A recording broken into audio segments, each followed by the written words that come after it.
Hello साथियों, नमस्कार। उम्मीद करता हूँ आप सभी लोग बहुत अच्छे होंगे। आज के टॉपिक में हम लोग पढ़ने वाले हैं 5 ईयर प्लान्स के बारे में, जो कि एनडीए के एग्जाम के पॉइंट ऑफ व्यू से अगर देखा जाए तो बेहद इंपॉर्टेंट है। इससे सवाल भी पूछे जाते हैं और बाकी सभी एग्जाम्स में पूछा जाता है। तो 5 year plans, planning in India, यानी भारत में योजना हम लोग बहुत विस्तृत और वन बाय वन करके एक-एक चीज के ऊपर डिस्कशन करेंगे। जैसा कि हमारा पहला इसमें आपको दिख रहा है, प्लानिंग इन इंडिया, यानी भारत में योजना के बारे में चर्चा होगी। और भारत में योजना बनते बनते बनते बनते एक ऐसे डिसीजन और कंक्लूजन पे पहुंचती है कि डिसाइड किया जाता है भारत में 5 साल के लिए प्लान करके भारत का विकास, भारत का डेवलपमेंट, ग्रोथ किया जाएगा। उन्हीं सब विषयों पे चर्चा होगी। तो आपको जैसा कि यहाँ पे दिख रहा होगा कि प्लानिंग, इस प्लानिंग के बहुत सारे तरीके हैं। प्लानिंग के यहाँ पे बहुत सारे मोड भी हैं, ठीक है। तो इनके बारे में हम लोग बातचीत करेंगे, देखेंगे क्या है, कैसे है, ये समझते हैं आगे।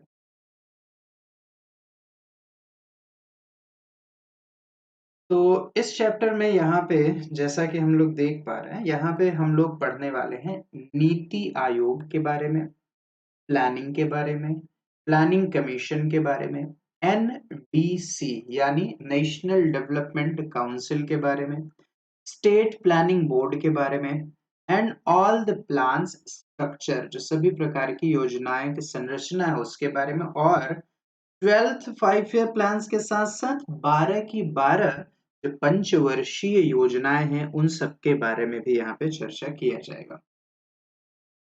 दोस्तों, एक चीज आपको बताता हूं कि जब तक जब तक भारत आजाद नहीं हुआ था, जब तक भारत आजाद नहीं हुआ था तब तक हमने भी बहुत सारी प्लानिंग्स दी, इंडिया के लोगों ने भी दिया। लेकिन उस प्लानिंग के ऊपर बहुत ज्यादा तवज्जो उसको नहीं दिया गया।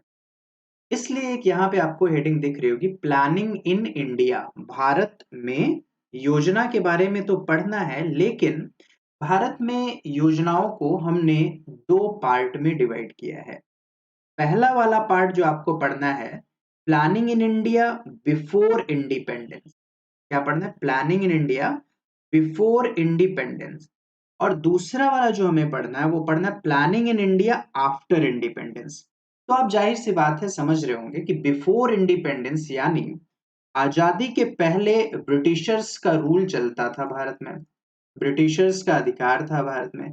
तो वो हमारे प्लानिंग को उस तरीके से नहीं देखते, तो उन्हें लगता था कि हम कुछ कर ही नहीं सकते हैं। फिर भी कुछ जो इम्पोर्टेंट प्लानिंग्स हैं एग्जाम के पॉइंट ऑफ व्यू से इम्पोर्टेंट, उनके बारे में हम लोग यहाँ पे चर्चा करने के लिए तैयार हैं। तो देखिए, सबसे पहली पहली बात अगर मैं आपको बताऊं तो 1934 की बात है ये। 1934 में एक व्यक्ति हैं जिनका नाम है एम विश्वेश्वरैया। दिख रहा होगा आपको स्क्रीन पे। एम विश्वेश्वरैया साहब ने भारत के लिए प्लानिंग की शुरुआत की थी, पहली पहली बार, एकदम पहली पहली बार। और इन्होंने क्या प्लान किया, इन्होंने बताया कि इंडिया के जो इकोनॉमी होनी चाहिए वो प्लानिंग के साथ चलनी चाहिए। मैं दोस्तों, इन्होंने 1934 में अपनी एक किताब, अपनी एक बुक पब्लिश की। उस बुक का नाम है प्लान्ड इकोनॉमी फॉर इंडिया। किताब का नाम ही है प्लान्ड इकोनॉमी फॉर इंडिया। और इसी किताब में इन्होंने एक्सप्लेन किया था कि किस तरीके से मिनिमम रिसोर्सेज का, यानी कम से कम संसाधनों का अधिक से अधिक प्रयोग किया जा सकता है। इस किताब में एक्सप्लेन किया इन्होंने maximum utilisation of minimum resources. दोस्तों, कोई भी चीज अगर आप प्लान के हिसाब से करते हो, प्लानिंग करके करते हो, तो आपके पास चीजें, रिसोर्सेज, संसाधन कम होता है, फिर भी आप उसका ज्यादा से ज्यादा दोहन कर लेते हो, यानी यूटिलाइजेशन कर लेते हो। तो ये 1934 की बात है। 1934 में ये बुक आई। एम विश्वेश्वरैया, जिनके डेट ऑफ बर्थ पर इंजीनियर्स डे भी सेलिब्रेट किया जाता है, तो एम विश्वेश्वरैया स्वयं भी एक इंजीनियर थे। ठीक है दोस्तों। तो और मैसूर मैसूर प्रोविंस के थे, तो मैसूर राज्य के पूर्व दीवान भी रह चुके थे। ठीक है। इन्होंने ये किताब प्रस्तुत की, प्रकाशित की और इस तरीके से काम किया। तो एक चीज आपको याद रखनी है, 1934 एम विश्वेश्वरैया ने प्लान्ड इकोनॉमी फॉर इंडिया के लिए क्या किया, अपना प्लान दिया और इसी नाम से एक किताब भी इन्होंने लिखी थी। किताब का नाम था द प्लान ऑफ इंडिया और इसमें इन्होंने चर्चा किया था maximum utilisation of minimum resources. Next point पे चर्चा करते हैं बिफोर इंडिपेंडेंस में ही 1944 की। तो 1944 में क्या हुआ, कहानी समझना, आता है बॉम्बे प्लान। ठीक है, 1944 में बॉम्बे प्लान आता है और ये बॉम्बे प्लान था क्या है, एक्चुअली बॉम्बे प्लान था बंबई प्रोविंस के बड़े बड़े इंडस्ट्रियलिस्ट का प्लान था, यानी 8 बड़े उद्योगपतियों का प्लान था। और इस प्लानिंग में इन्होंने क्या सुझाव दिया था कि एग्रीकल्चर में 130% का, 130%, इंडस्ट्रियल एरिया में 500% और सर्विस के एरिया में 200% अगर हमारे प्लान के हिसाब से चलेंगे तो आप इस तरह से चीजें में इंक्रीमेंट पा सकते हैं। 130% किसमें इन्होंने बताया, 130% बताया एग्रीकल्चर वाले डिपार्टमेंट, 500% इन्होंने बताया औद्योगिक क्षेत्र यानी इंडस्ट्रियल एरिया में, 200% इंक्रीमेंट बताया, ग्रोथ बताया सर्विस सेक्टर में। ठीक है, इतनी बात समझ में आई। ये किसने प्लानिंग दिया था, ये प्लानिंग बंबई के कुछ उद्योगपतियों की प्लानिंग थी, 1944 में आया था। और इन्होंने जो अपना खर्चा बताया कि मेरा जो खर्चा रहेगा वो 10,000 करोड़ रुपए का रहेगा, कितना, 10,000 करोड़ रुपए उस समय बताया। और कुछ 8 जो इंडस्ट्रियलिस्ट थे, बड़े बड़े 8 इंडस्ट्रियलिस्ट, उनका नाम इसमें शामिल होता है, जैसे पुरुषोत्तम दास ठाकुर की बात कर लें, जॉन मथाई की बात कर लें, ठीक है, टाटा की बात कर लें, घनश्याम दास बिड़ला की बात कर लें, जो बिड़ला टाटा और बिड़ला दोनों, श्री राम सेठ की बात करें, कस्तूरी लाल भाई की बात करें, तो ये सब मिला के इंडस्ट्रीज लोगों ने इसको काम से दिया। अब इन्होंने कहा कि जो मैं प्लानिंग तैयार कर रहा हूं 1944 वाला प्लानिंग, ध्यान से समझना, ये जो प्लानिंग तैयार कर रहे हैं, प्लानिंग 10 to 15 ईयर्स की प्लानिंग होनी चाहिए, मतलब कम से कम 15, 10 साल की और ज्यादा से ज्यादा 15 साल की इनकी प्लानिंग की बात थी। और 15 साल में ये एग्रीकल्चर डिपार्टमेंट में 130%, 500% ये कर देते इंडस्ट्रियलिस्ट में और 200% ग्रोथ करते सर्विस सेक्टर में। ठीक है, ये प्लान दिया गया। नेक्स्ट प्लान हमारे पास आया 1944 में। थी 1944 में गांधीयन प्लान से एक प्लान आता है, समय 1944 का। और कौन लेके आता है ये गांधीयन प्लान, तो समझना, गांधीयन प्लान यहाँ पे आपको दिख रहा है, श्रीमन नारायण अग्रवाल साहब। कौन है, श्रीमन नारायण अग्रवाल साहब गांधीयन प्लान लेके आते हैं और ये गांधी जी के बड़े भक्त हैं, ये गांधी जी के बड़े वाले भक्त हैं, तो ये प्लान लेके आ जाते हैं। ठीक है, अब इस प्लान की बात आपको अगर मैं बताऊं तो गांधी जी किस चीज को मानते थे समझते हो आप, जन लोगों को, पीपल लोगों को, छोटे छोटे लोगों को, ठीक है, गरीबों को, किसानों को, उनका जीवन सही करने के लिए। तो ये जो गरीब गरीब लोग हैं ना, इनको अच्छा जीवन प्रोवाइड करने के लिए, इनके जीवन स्तर को, ठीक है, यानी luxurious of life, standard of living, इनका स्टैंडर्ड ऑफ लिविंग ठीक करने के लिए ये प्लानिंग लेके आए, गांधीयन प्लान। ठीक है, और हालांकि एग्जाम में नहीं पूछेगा कि कितना इनका पैसा था, तो 3500 करोड़ का इनका एक्सपेंडिचर था। उस समय बताया कि 3500 करोड़ में एक्सपेंडिचर में काम हो जाएगा।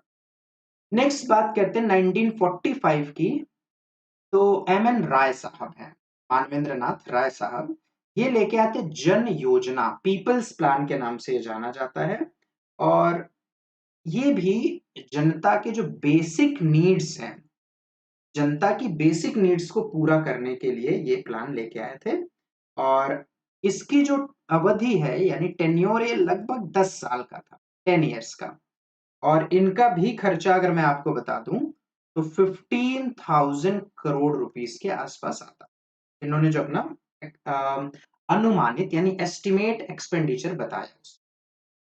तो यहां पे मैं आपको 4 प्लानिंग बताया हूं। एक 1934 में एम विश्वेश्वरैया साहब की प्लानिंग है और उन्होंने एक पुस्तक लिखी जिसका नाम है प्लान्ड इकोनॉमी फॉर इंडिया, जिसका मतलब होता है maximum utilisation of minimum resources. 1944 में बॉम्बे प्लान आता है। 1944 में ही श्रीमन नारायण अग्रवाल साहब ने गांधीयन प्लान लाया। 1945 में पीपल्स प्लान आता है जो मानवेंद्र नाथ राय के द्वारा लेके आया गया। बाकी डिटेल्स मैंने आपको इसमें बताई हैं, उसको आप नोट डाउन जरूर कर लीजिएगा।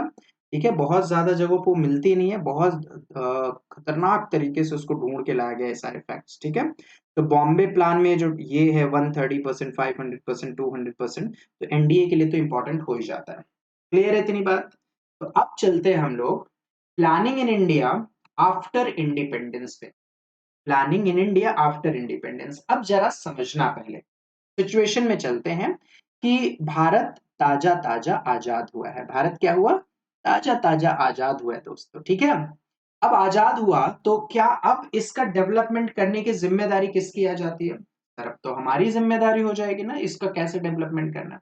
तो देखो इसी के पैरेलल दो चीजें बनती है। ऐसा समझ लो कि ढेर सारे लोग हैं। क्या है? ये सब ढेर सारे लोग हैं, छोटे छोटे छोटे, बहुत सारे लोग। पहले ब्रिटिशर्स इनका ख्याल रखते थे। समझ लो आपका घर है, किसी और का राज है, तो वही ख्याल रखते थे। ब्रिटिशर्स टैक्स लेते थे, education department, health department, infrastructure department, defence department, ठीक है, सभी प्रकार के डिपार्टमेंट में अंग्रेज चाहे टैक्स लेके काम करते थे, चाहे पीट पाट के करते थे, चाहे चोरी करके करते, लेकिन करते थे। अब यहाँ पे जब अंग्रेज 1947 में हमें छोड़ के जाने के लिए तैयार हो गए, भारत देश को आजाद करने के लिए तैयार हो गए, तो अब भारत देश में अगर व्हाइट वॉश होना है, अगर भारत देश में नाले बनने हैं, भारत देश में इंफ्रास्ट्रक्चर का डेवलपमेंट करना है, बैंकिंग सेक्टर में डेवलपमेंट करना है, हैवी इंडस्ट्री सेक्टर में डेवलपमेंट करना है, तो कौन करेगा? अंग्रेज करेंगे या भारत वाले करेंगे? तो आप भी तो कहोगे कि सर भारत की सरकार ही करेगी, भारत की सरकार बनी। अब भारत सरकार को ये भी तो पता होना चाहिए ना कि हम जो डेवलपमेंट करेंगे, ग्रोथ करेंगे, तो अपने पास पैसा कितना है, कितना पैसा अपने पास। तो हमने एक नेशनल इनकम कमिटी बनाया था। ठीक है, नेशनल इनकम कमिटी बाद में जाके एनएसओ और सीएसओ बनाती है और ये हमारे यहाँ पैसे का काम करते हैं, पैसा पैसा।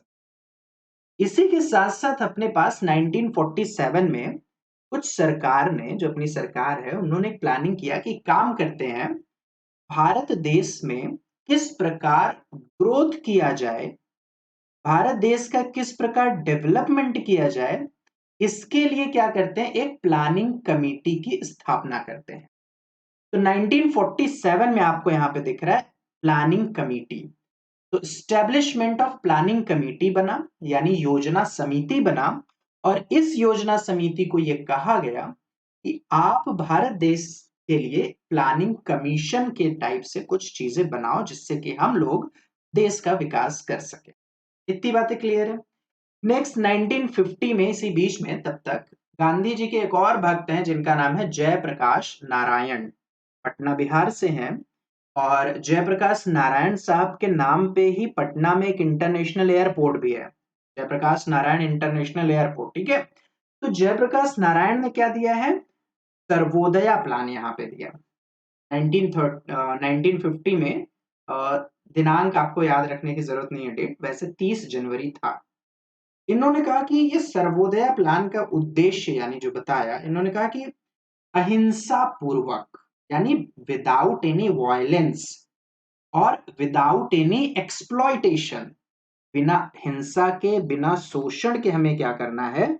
समाज की स्थापना करना है।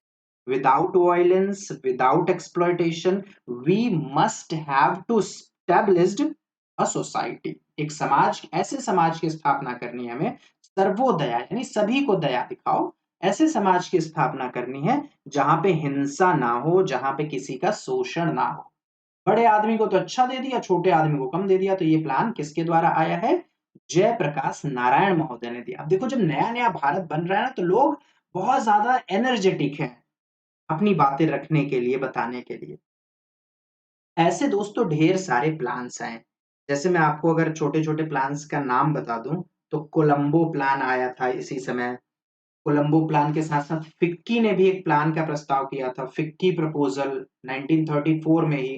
फिक्की बहुत पुरानी कंपनी है, federation of India chambers of commerce and industry, FICCI के नाम से। तो इन सब लोगों ने अलग अलग प्लानिंग दिया। कांग्रेस पार्टी ने खुद 1938 में एक प्लान दिया था। तो इस तरीके से ढेर सारे प्लान्स आए, लेकिन जो इंपॉर्टेंट है वो मैं आपको आपके सामने रख दे रहा हूँ। तो 1950 में सर्वोदया प्लान जयप्रकाश नारायण साहब लेके आए। इसके पहले कौन कौन सी प्लानिंग है उसको हमने देख लिया है। नेक्स्ट बात करते हैं, 1950 में ही प्लानिंग कमीशन की स्थापना हो गई दोस्तों। योजना आयोग की स्थापना हो गई, ठीक है। इस योजना आयोग में यह कहा गया 1951 में कि हमारे देश में जो योजना बनेगी वो 5 साल की योजना होगी, ठीक है। कितने साल की योजना होगी वो बच्चा? 5 साल की योजना होगी। क्लियर है? तो अब देखो 1950 में जो प्लानिंग कमीशन हमारा बना उसकी तारीख बहुत जरूरी है। उसकी तारीख है 15 मार्च। 15 मार्च 1950 प्लानिंग कमीशन वॉज एस्टैब्लिश्ड। और प्लानिंग कमीशन में 1951 में फर्स्ट 5 ईयर प्लान की शुरुआत कर दी गई। प्लानिंग कमीशन बोला कि देश का जो ग्रोथ होगा, डेवलपमेंट होगा, वो 5-5 साल की प्लानिंग के द्वारा होगा। और उसको नाम दिया इन्होंने 5 ईयर प्लान्स। आया बात समझ में? अब आया 5 ईयर प्लान्स। इन्होंने क्या नाम दे दिया उसको? 5 ईयर प्लान्स नाम दे दिया। 1951 में पहली पंचवर्षीय योजना शुरू हो गई मेरे दोस्त। 1952 में यहां पे स्टैब्लिश हो रहा है नेशनल डेवलपमेंट काउंसिल, NDC। तारीख की अगर बात की जाए तो ये तारीख भी आपको याद रखना है, 6 अगस्त। ये तारीख आपको याद रखना है 6 अगस्त। ये तारीख आपको याद रखना है 15 मार्च। 30 जनवरी वाली ये तारीख अगर आप भूल भी जाते हो तो कोई दिक्कत नहीं है। 15 मार्च और 6 अगस्त की तारीख आपको नहीं भूलनी है। अब ध्यान देना, यहाँ पे फैक्ट क्या? प्लानिंग कमीशन का जो चेयरमैन होगा वो PM होगा, ठीक है। NDC का जो चेयरमैन होगा वो भी PM ही होगा, ठीक है। वो भी क्या होगा? PM होगा। क्लियर इतनी बात? तो आगे बढ़ा जाए दोस्त। अब हम लोग को क्या देखना है कि अपने पास कुल प्लानिंग कितने आए। तो आपको पता होगा कि अपने पास टोटल नंबर ऑफ जो प्लानिंग्स आए हैं वो कुल 12 प्लानिंग है। तो मैं यहाँ पे अब आपको सबसे पहले एक चीज बताना चाहता हूं कि कुल 12 के 12 प्लानिंग का समय आपको पहले याद रखना है। फिर उसमें अलग अलग चीजें एड ऑन करते हुए मैं एक एक प्लानिंग आपको डिटेल्स में समझाता हुआ चलूंगा। लेकिन पहला स्टेप क्या है कि 12 की 12 प्लानिंग हमारे पास कितने हैं? Total 12 5 year plans. अपने पास कुल 12 पंचवर्षीय योजनाएं आई हैं। आप अभी यहां पे मैं आपको याद करा रहा हूं समय कि कब कब आई। तो देखो फर्स्ट 5 ईयर प्लान की अगर बात करें तो ये 1951 से लेके 5 साल जोड़ दिया तो 1956 तक है। कोई दिक्कत नहीं होनी चाहिए। दूसरा यहां बात करते हैं, 5 साल और जोड़ दो दोस्तों, 1956 से लेके 1961 तक चलता है, यहां भी कोई दिक्कत नहीं। तीसरा वाला जोड़ देते हैं, 1961 से लेके 1966 तक। इस 3 तक तो कोई दिक्कत वाली बात ही नहीं है, 3 तक कोई दिक्कत वाली बात नहीं है। लेकिन लेकिन लेकिन तीसरा वाला आपको दिख रहा होगा, ध्यान से देखने की कोशिश कीजिएगा। तीसरा वाला आपको दिख रहा होगा और तीसरे वाले में ही हो गया था वर्ल्ड वॉर चाइना के साथ, ठीक है। चाइना के साथ वर्ल्ड वॉर हो गया था 1962 में, याद रखो। 1962 में हुआ, पाकिस्तान के साथ 1965 में हुआ। और देश में लग गई नेशनल इमरजेंसी, ठीक है। 62 से लेके 68 तक वैसे नेशनल इमरजेंसी चली, तो नेशनल इमरजेंसी लग गई। और इसके तहत क्या हुआ, ये प्लानिंग, ये वाली प्लानिंग चौपट हो गई। अब बाद में अपना बहुत सारा पैसा खर्चा हो गया। तो बहुत सारा पैसा खर्चा हो गया दोस्तों, तो बीच में क्या हो गया, चौथी प्लानिंग नहीं आई। इस प्लानिंग को नाम दिया इन लोगों ने प्लानिंग हॉलीडे। क्या नाम दिया? इसी बात को याद रखना है, प्लानिंग हॉलीडे। कब से कब तक चला था प्लानिंग हॉलीडे? तो 1966 से लेके 1969 तक। ये वाला पॉइंट एक्स्ट्रा ऐसे नोट कर। तो 1966 से 69 तक चला। क्यों चला है, कैसे चला है, क्या क्या काम हुआ इसमें, इसको आगे देखेंगे। अभी फिलहाल इतना देखते हैं। अब आगे बढ़ते हैं फोर्थ नंबर का प्लानिंग। तो चौथे नंबर की जो प्लानिंग आती है वो आती है 1969 से लेके 1974 तक, 74 तक। पांचवी प्लानिंग भी बड़ी अजीब है। ये है 1974 से लेके 1978 तक। ध्यान दे रहे हो, ये सिर्फ 4 साल तक चली है। कितने साल तक? 4 इयर्स। एकमात्र प्लानिंग जो 4 साल तक चली है वो है पांचवी प्लानिंग। कोई डाउट? कोई डाउट नहीं। अब पांचवी के बाद भी रुकना है भाई, रुकना है, ठीक है, पांचवी के बाद भी रुकना है। क्या हो गया यहाँ पे? तो यहाँ पे हो गया रोलिंग प्लान। क्या आ जाता है यहाँ पे? Rolling plan. रोलिंग प्लान 1978 से लेके 1980 तक चलता है अपना रोलिंग वाला, ठीक है। ये मोरारजी देसाई जब प्रधानमंत्री बनते हैं 1975 में, इंटरनल डिस्टरबेंस की वजह से दोस्तों क्या लग जाता है? नेशनल इमरजेंसी लग जाता है। इंदिरा गांधी की सरकार होती है, वो लगा देती है। बाद में 21 महीने तक तो वो चलता है, और 21 महीने के बाद जो चुनाव होता है तो वो चुनाव में क्या हो जाता है? इंदिरा गांधी की सरकार हार जाती है, जनता पार्टी की सरकार जीत जाती है, और उसमें कौन पीएम बनता है? मोरारजी देसाई पीएम बनते हैं। तो यहाँ पे क्या लेके आया जाता है? Rolling plan. एक एक साल का यह प्लान कहा जाता है, ठीक है। एनुअल प्लान इसको बोला गया। आगे बढ़ते हैं, इसके बारे में भी हम लोग बातचीत करेंगे, चर्चा करेंगे। नेक्स्ट नंबर 6 प्लानिंग आती। अब ये 80 से चलेगा, तो 1980 से लेके 85 तक, ठीक। फिर सातवां 1985 से लेके 90 तक। ये इतना तो आपको लिख लेना है, याद कर लेना है। इसके बाद पहुंचते हैं हम लोग आठवें के पास। लेकिन आठवां आने से पहले एक बार फिर से भारत में क्या हो जाता है? एक बार भारत में फिर से बवाल हो जाता है, यानी रिसेशन वाली स्थिति, मंदी वाली स्थिति आ जाती है आठवें के बाद। सातवें के बाद, सॉरी, 1985 से 90 तक है, सातवें के बाद आ जाता है। तो सातवें के बाद आया तो इसको नाम दिया गया प्लानिंग गैप। क्या नाम दिया गया?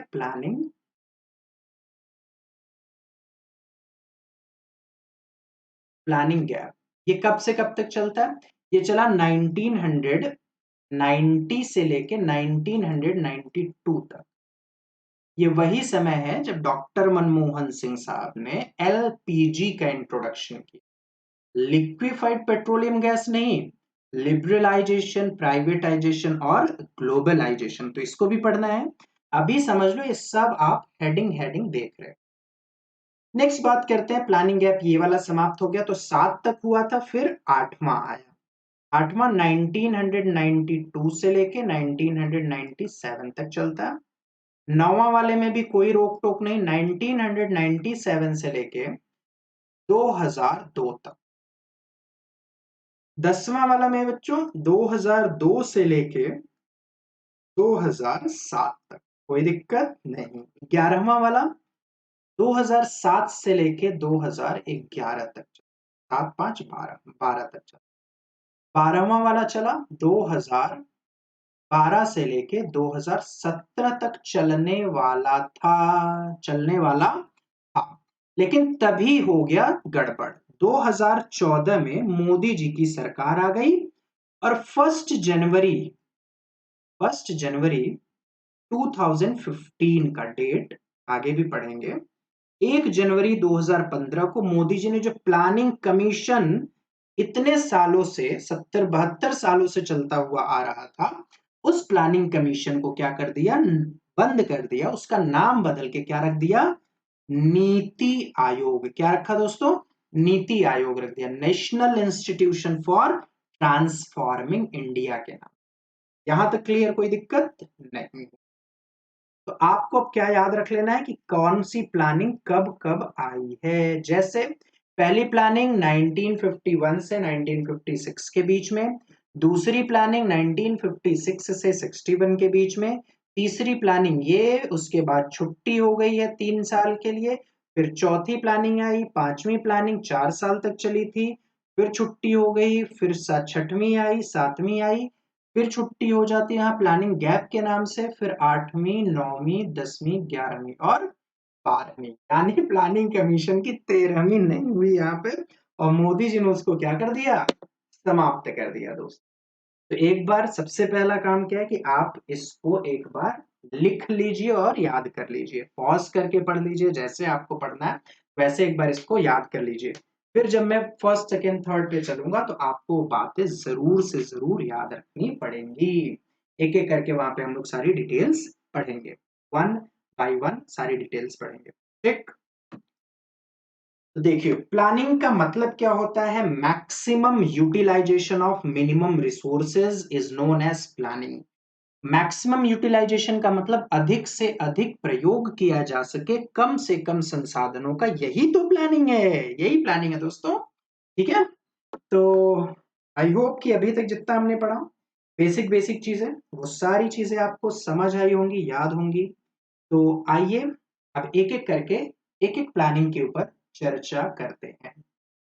तो सबसे पहले पहली बात हम लोग बात कर लेते हैं दोस्तों फर्स्ट 5 ईयर प्लान का। इसका फर्स्ट 5 ईयर प्लान। अब आपको ये चीज याद रखनी है कि ये फर्स्ट 5 ईयर प्लान कब आया था। फर्स्ट 5 ईयर प्लान का टाइम कौन बताएगा, आप लोग बताओगे। 1951 से लेके 1956 तक ये चला है फर्स्ट 5 ईयर प्लान, ठीक। 1951 से लेके 1956 तक ये चला है दोस्तों। इस बात को आपको बेझिझक निस्संदेह याद रखना है। अब देखते हैं आगे, सवाल जो पूछना शुरू करता है, तो देखो क्या क्या है कहानियां। सबसे पहली बात, ये जो 5 साल की योजना है किस मॉडल पर आधारित थी, तो इसका एक तो आपको लिखना मॉडल, ठीक है, किस मॉडल पे आधारित है, तो इसका मॉडल आपको लिखना। तो it was based on Herod Domar model. किस मॉडल पे, हेरोड डोमर मॉडल। अब अंग्रेज भी बोले यार कि क्या जाए, चलो कुछ सिखा विखा के जाते हैं इसको, तो हेरोड डोमर मॉडल आया। अच्छा हेरोड डोमर मॉडल है क्या, पहली पंचवर्षीय योजना first 5 year plan was based on Herod Domar model, ये इतना लिख लीजिए। फिर आप समझिएगा कि हेरोड डोमर मॉडल है क्या, क्या कहता है। तो it is a model, it is a model क्या करने का, to get, it is a model to get economic growth, economic growth, economic growth पाने वाला ये मॉडल है, तरीका है यहाँ पे, ठीक है। इकोनॉमिक ग्रोथ पाने वाला ये तरीका है। ये डेवलप्ड जो कंट्रीज होती हैं वहां पे हेरोड डोमर मॉडल का प्रयोग समटाइम्स किया जाता है। अब दूसरी बात देखते हैं, इसका दूसरा पॉइंट कि ये 5 साल में हमने अपना टारगेट अलग अलग डिपार्टमेंट में कितना रखा। तो जो हमारा टारगेट ग्रोथ था, ठीक है, क्या जो हमने टारगेट रखा कि हम ग्रोथ की इतनी टारगेट को कंप्लीट करें, तो हमारा टारगेट ग्रोथ था दोस्तों 2.1%। कितना, 2.1%, ज्यादा नहीं है, 2.1%। और हमने अचीव कितना कर लिया, अचीवमेंट हमारी कितनी हो गई, ये देखिए, अचीव ग्रोथ। अब आप बताना कि ये सक्सेसफुल प्लानिंग थी या नहीं थी। अचीव ग्रोथ कितना अपना 3.6%, टारगेट 2.1%, अचीव 3.6%। तो देख रहे हो क्या हो गया, ये प्लानिंग सक्सेसफुल प्लानिंग हो गई। कैसी प्लानिंग हो गई बच्चा, सक्सेसफुल प्लानिंग हो गई, ठीक है। बहुत तगड़े में हम लोग काम किए। अच्छा ये जो था ये किसके ऊपर था, तो जो हमारा ऑब्जेक्टिव था, ऑब्जेक्टिव यानी क्या हमारा उद्देश्य था, इसकी बात कर लें, उद्देश्य की बात यानी ऑब्जेक्टिव की बात कर लेते हैं। ये भी एग्जाम में पूछा जाता है, किस चीज पे हमने फोकस ज्यादा किया था। तो अपने ऑब्जेक्टिव के बारे में हम लोग चर्चा यहाँ पे करते हैं। हमारा ऑब्जेक्टिव था development of agriculture,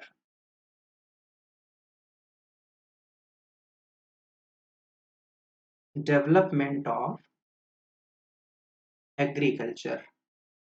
and irrigation, development of agriculture and irrigation, यानी कृषि का विकास करना है और सिंचाई का विकास करना, ये हमारा टारगेट था। ठीक है, बात इतनी बातें समझ रही। नेक्स्ट पॉइंट, अब याद ये तीनों चारों चीज आपको इसमें से छोड़नी कुछ भी नहीं है ना, एग्जाम में सारे के सारे पॉइंट्स ये पूछे हुए। नेक्स्ट पॉइंट देखते हैं। अब इससे रिलेटेड फर्स्ट 5 ईयर प्लान से रिलेटेड कुछ इंपॉर्टेंट फैक्ट की बात करते हैं। इंपॉर्टेंट फैक्ट की बात करते हैं फर्स्ट 5 ईयर प्लान से रिलेटेड क्या क्या हुआ। तो पहली पॉइंट जो यहां पे आती है वो है सीडीपी। सीडीपी का फुल फॉर्म मैं यहां पे लिख रहा हूं, समझना क्या लिख रहा हूं। Community development, community development programme, community development programme, CDP. ठीक है, इस बात को याद रखना। तो सीडीपी का लॉन्चिंग हुआ है, सामुदायिक विकास कार्यक्रम का लॉन्च हुआ और तारीख थी इसकी 2 अक्टूबर 1952 में। क्या है तारीख, बोलो जरा। 2 अक्टूबर 1952 में सीडीपी कम्युनिटी डेवलपमेंट प्रोग्राम का लॉन्चिंग हुआ। एक बात और बताते हैं, इसका चेयरमैन कौन होगा। इसका चेयरमैन, इसका चेयरमैन कौन होगा। तो इसका चेयरमैन पीएम ही होगा। कौन होगा, पीएम होगा इसका चेयरमैन। ठीक है, बात ध्यान रखना। नेक्स्ट पॉइंट का बात हम लोग करते हैं। ठीक है, नेक्स्ट पॉइंट क्या कहते हैं। तो इसका नेक्स्ट पॉइंट है दोस्तों कि आप एसबीआई का नाम तो सुना ही होगा। दूसरा पॉइंट मैं बता रहा हूं, एसबीआई। एसबीआई, एसबीआई इसी समय बना था, तारीख 1 जुलाई 1955। 1 जुलाई 1955 को एसबीआई की स्थापना हुई। अच्छा, हेडक्वार्टर कहाँ है एसबीआई का, कौन बता सकता है। सर मैं बता देता हूँ, हेडक्वार्टर कहाँ है इसका, मुंबई होता है। ठीक, एसबीआई का अभी चेयरमैन कौन है, यानी अभी हेड कौन है, डायरेक्टर कौन है एसबीआई का अभी, है किसी में बताने की हिम्मत। आप फटाफट से एसबीआई का जो हेड है उसका नाम कमेंट करें। ठीक है दोस्तों, इतनी बातें आपको समझ आई क्या। अभी कुछ और फैक्ट है यहाँ पे, फैक्ट लेते रहेंगे, छोटा सा ब्रेक, और आपको बताते हैं कुछ स्पेशल फैक्ट। तो स्पेशल फैक्ट आपको बता दिया जाए दोस्तों। ठीक है,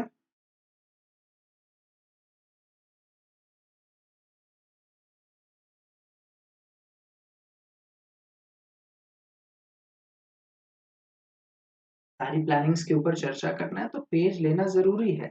आओ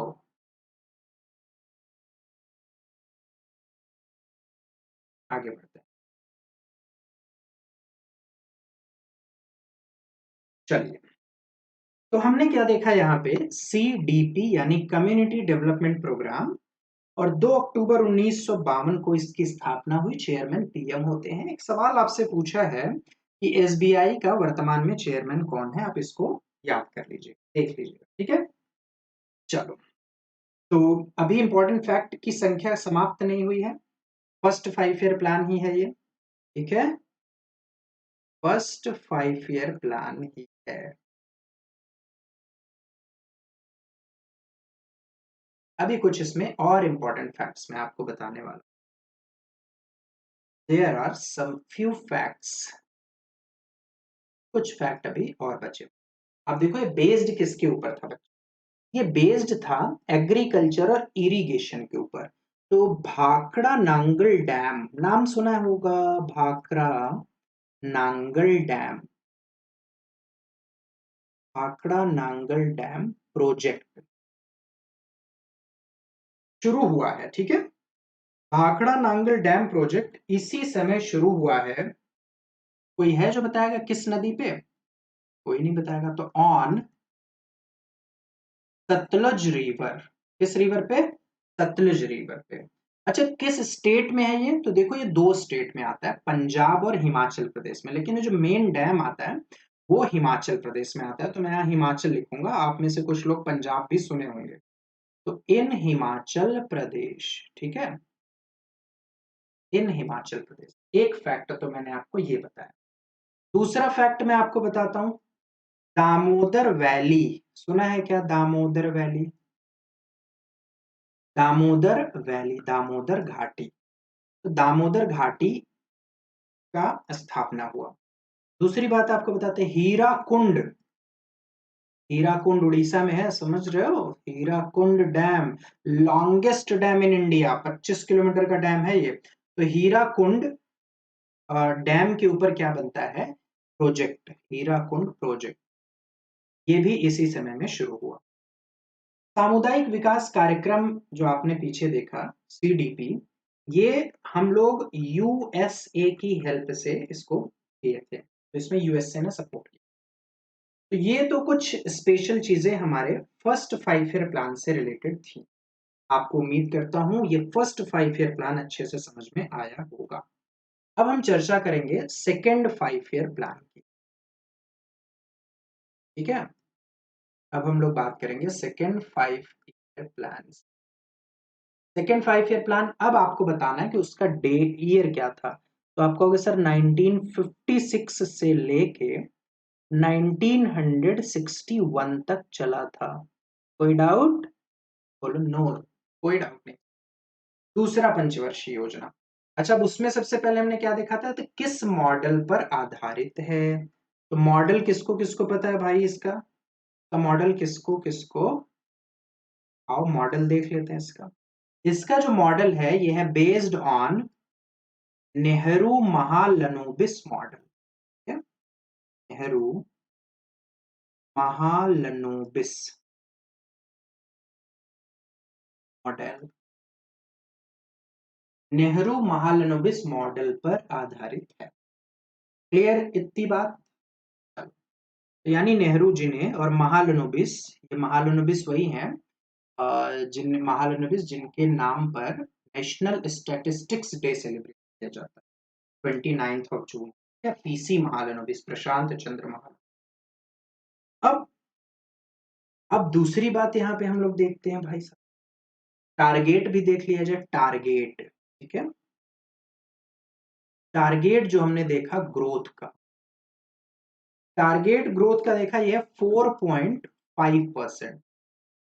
और जो अचीवमेंट मिली, अचीवमेंट मिलती है हम लोग को, अचीव ग्रोथ हमने किया, वो किया 4.2% का। कितना? 4.2%। ये तो ठीक ठाक है, बहुत ज्यादा फेलियर नहीं है। तो माना जा सकता है इसको कि ये भी सक्सेसफुल प्लानिंग था। अब देखते हैं कि ये जो इसका ऑब्जेक्टिव था वो इंपॉर्टेंट हो जाता है।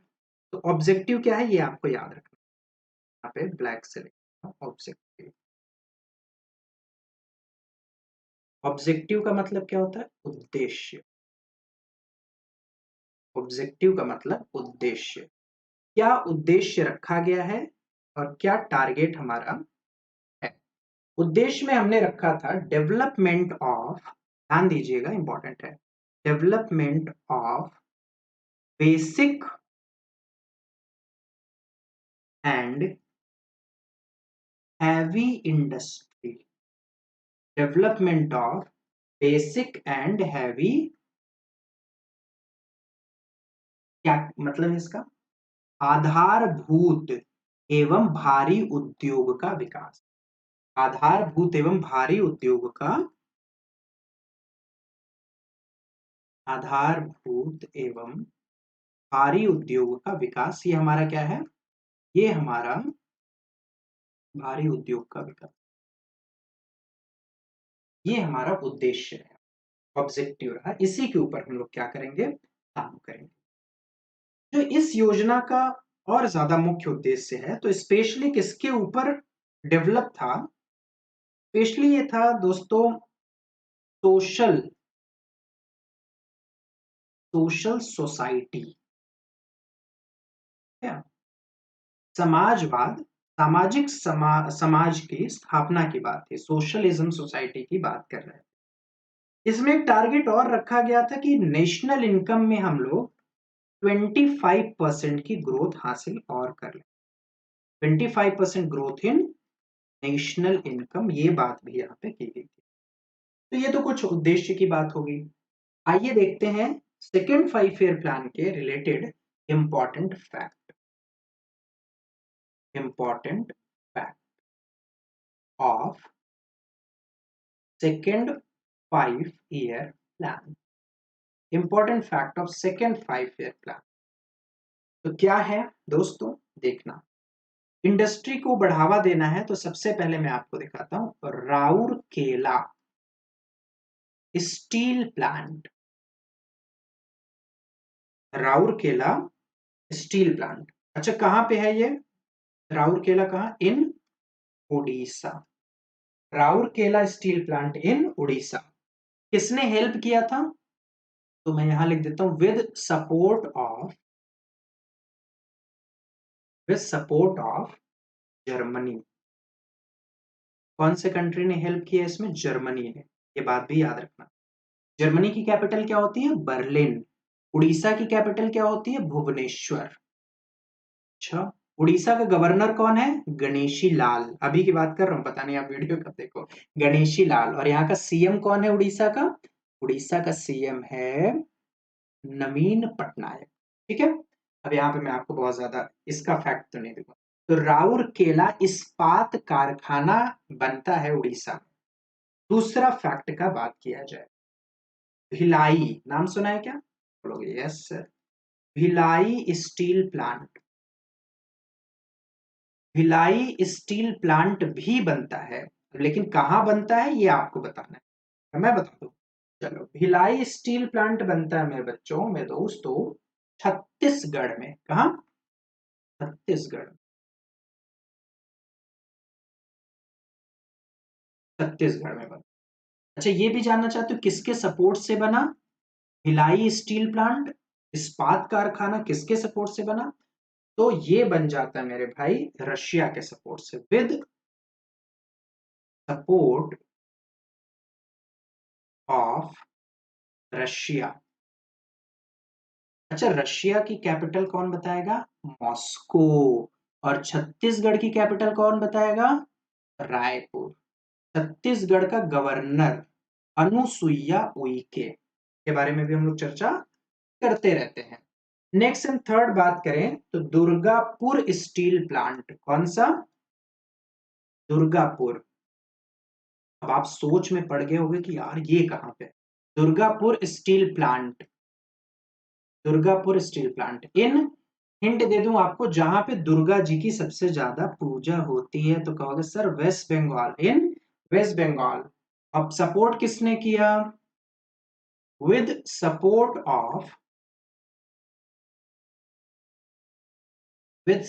ऑफ यूनाइटेड किंगडम, यानी इसकी कैपिटल लंदन। वेस्ट बंगाल की कैपिटल क्या हो जाएगी? वेस्ट बंगाल की कैपिटल हो जाती है कोलकाता। और वेस्ट बंगाल का गवर्नर अभी तक तो थे जगदीप धनखड़, लेकिन अब जल्दी जगदीप धनखड़ क्या बन जाएंगे? उपराष्ट्रपति बन जाएंगे, तो वो हट जाए। ठीक है, इतनी बातें आपको तो याद रखनी। नेक्स्ट फोर्थ पॉइंट क्या है? चित्तरंजन। याद रखना क्या है? चित्तरंजन लोकोमोटिव्स। लोकोमोटिव्स रेलवेज के पार्ट्स बनाने वाले चित्तरंजन लोकोमोटिव्स की स्थापना इसी समय होती। सिंदरी उर्वरक, SINDARI, सिंदरी फर्टिलाइजर फैक्ट्री है। फर्टिलाइजर फैक्ट्री दोस्तों, सेकेंड ही चल रहा है फैक्ट्री, ये भी बनता है। ये सारी चीजों की स्थापना यहाँ पे हुई। एक इंपॉर्टेंट पॉइंट यहाँ पे मैं आपको ब्लैक से लिख के दिखा देता हूँ, ब्लैक से ध्यान देना। इंपॉर्टेंट पॉइंट, LIC का नाम सुना है क्या? LIC जरा बता देना तो, सुना है क्या LIC का नाम? LIC की स्थापना भी दोस्तों इसी सेकेंड 5 ईयर प्लान में होती है। तारीख क्या है? 1 सितंबर 1956। 1 सितंबर 1956 में ठीक है। और इसका भी हेडक्वार्टर कहाँ, मुंबई। और अभी इसका चेयरमैन कौन है एलआईसी का, मेरे ख्याल से MR Kumar, MR Kumar. Current affairs भी यहाँ पे आपको बता। तो आई होप कि आपको first 5 year plan, second 5 year plan अच्छे से समझ में आया होगा। अभी हम लोग को क्या पढ़ना है, अभी हम लोग को थर्ड 5 ईयर प्लान के बाद और बाकी जितने भी प्लान्स बचे हैं उन सबको डिटेल्स में पढ़ना है। लेकिन आपका अभी का काम क्या है कि फर्स्ट 5 ईयर प्लान और सेकेंड 5 ईयर प्लान, और उससे पहले planning in India before independence और planning in India after independence को बहुत अच्छे से पढ़ लेना। उसके बाद हम लोग नेक्स्ट क्लास में मिलेंगे और नेक्स्ट क्लास में बातचीत होगी इससे रिलेटेड। अभी के लिए इतना ही, तब तक धन्यवाद।